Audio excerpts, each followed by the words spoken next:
Welcome back to our channel.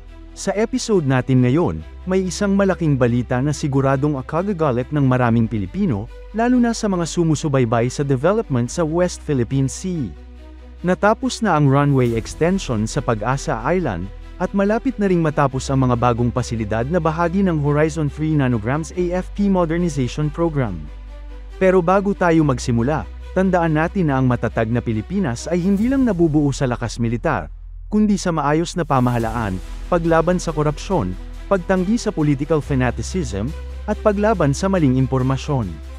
Ayon kay AFP spokesperson Colonel Francel Margaret Padilla, kumpleto na ang runway extension sa Pag-asa Island, isa sa mga pangunahing Philippine outpost sa Spratly Islands. Mas mahaba na ngayon ang runway, kaya pwede nang tumanggap ng mas malalaking aircraft, magagamit sa resupply missions, medical evacuation, military transport, at surveillance operations. Ito ay bahagi ng mga hakbang ng Pilipinas para mas palakasin ang presensya at kontrol sa mga teritoryong sakop ng ating exclusive economic zone. Hindi lang runway ang inaasahang improvement sa isla. Malapit nang matapos ang construction ng hangar at air traffic control tower. Ang hangar ay magsisilbing proteksyon ng mga eroplano mula sa matinding init at ulan, habang ang control tower naman ay magbibigay ng mas maayos at ligtas na flight operations. Bukod dito, tuloy-tuloy rin ang construction ng naval port, na ayon sa AFP ay maayos ang daloy ng trabaho. Sa oras na matapos ito, mas magiging madali para sa Philippine Navy at Coast Guard ang pag-deploy at pag-resupply ng kanilang mga barko sa isla. Ang mga proyektong ito ay bahagi ng Horizon 3 phase ng revised AFP Modernization Program. Nakatuon ito sa pagpapalakas ng ating territorial defense capabilities, partikular sa mga strategic areas tulad ng West Philippine Sea.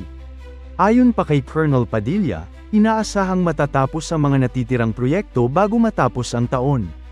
Ang Pag-asa Island ay matatagpuan sa Kalayaan Island Group at bahagi ng munisipalidad ng Palawan. Isa ito sa pinakamalaki at pinaka-develop na isla sa West Philippine Sea na aktwal na kinokontrol ng Pilipinas. Sa mga nagdaang taon, tumindi ang tensyon sa rehiyon dahil sa patuloy na militarisasyon ng ibang bansa, partikular na ng China. Sa kabila ng panalo ng Pilipinas sa 2016 arbitral ruling, patuloy pa rin ang panggigipit sa ating mga mangingisda at barko ng gobyerno.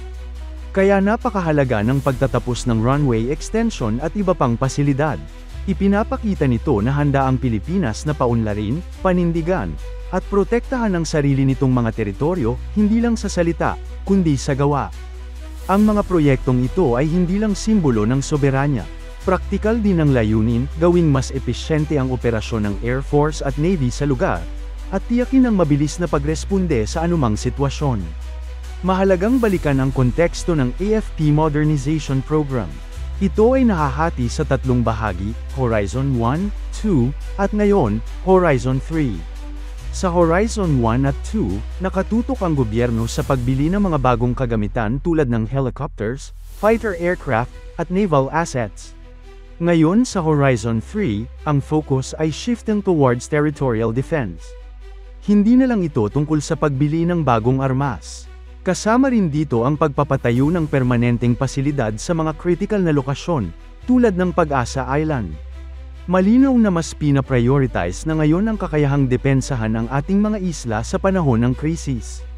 Konektado rin ito sa mas malawak na plano ng Department of National Defense na tinatawag na Comprehensive Archipelagic Defense Concept o CADC.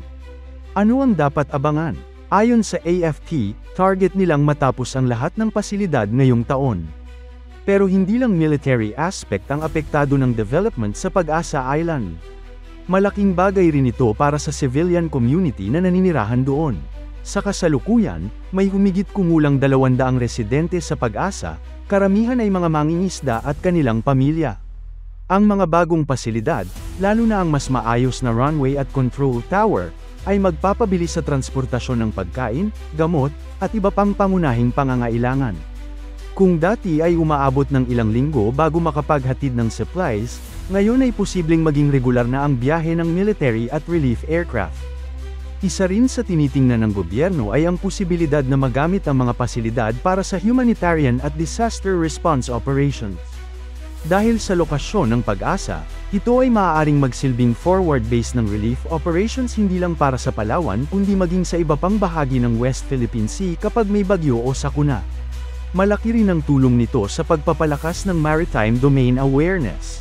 Sa pamamagitan ng surveillance equipment na maaaring ilagay sa control tower at naval pier, mas matutukoy at mamomonitor ang mga aktibidad sa karagatan, mga barkong pumapasok sa EEZ, ilegal na pangingisda, at maging mga potensyal na banta sa seguridad. Bukod dito, may panukala rin ng ilang opisyal na gawing ecotourism site ang bahagi ng Pag-asa Island. Kung magiging posible ito, maaari itong maging simbolo ng soft power ng Pilipinas, isang paraang hindi agresibo pero epektibong pagpapakita ng presensya sa lugar. Siyempre, kailangang balansihin ito sa usapin ng seguridad at environmental protection. At kung titingnan natin ang regional context, hindi lang Pilipinas ang nagpapatibay ng presensya sa Spratlys. Halos lahat ng claimant states, tulad ng Vietnam, China, at Malaysia, ay may kani-kanyang outpost na pinalalakas din.